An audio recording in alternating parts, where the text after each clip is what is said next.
ونحيدوا المال. اشنو جاي؟ يلا انتم الله يجازيكم بخير. عندك اسيدي مروان الهدهودي 451 مليون، مروان الفخر 323 مليون، فهد منصف 39 مليون، ومازال فريق الفتح خصو ياخذ 20% النسبه ديالو من انتقال مهدي موب. عزيز الشافعي 50، الدفاع الحسني الجديدي 50 مليون في الانتقال ديال زكريا حداش، او جدال 60 مليون. جوليان بويول هذا ان اجون ديال ادم النفاتي في 340 مليون، وعاد باش اللاعب ديالنا مذكور اللي كان 90 مليون. هذا الشيء المحلي باش تفهموا، باش نكونوا واضحين، مليار و600 من هنا لديسمبر. اضيف الى ذلك اشنو جاي على المستوى الدولي. محمد بوكاسي دابا يسدخن على 200,000 دولار، 200 مليون. عنده حكم ابتدائي مشينا معاه 60,000.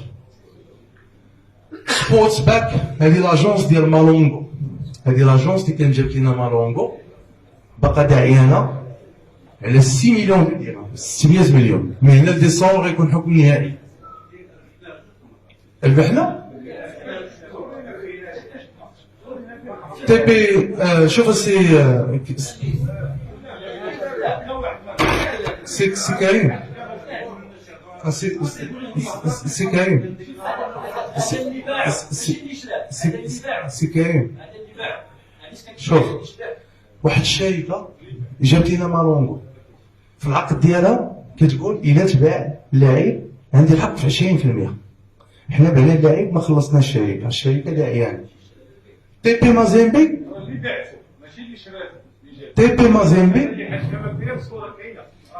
في نفس بخصوص نفس اللاعب. دابا انا اش كنشارك معاكم؟ كنشارك معاكم القضايا. هادشي كاع اللي كتشوفوا هنا كل واحد في هادو عنده رقم قضيه، يا اما على المستوى الوطني يا اما على المستوى الدولي. عندك تي بي مازيمبي لافير ديال مالونغو عاوتاني. تي بي مازيمبي كتقول لك هذاك اللاعب اللي سميتو ليه انا عندي فيه الحق، فهمتي؟ غتبيعو فيها 300 مليون ديال السنتيم بالتضامن ما بين الرجاء وما بين مالونغو. مزيان، حتى هي مازال. دونك الاخوه، ها الوضعيه الحقيقيه اللي كتماشى مع داكشي اللي قال السي حوراني.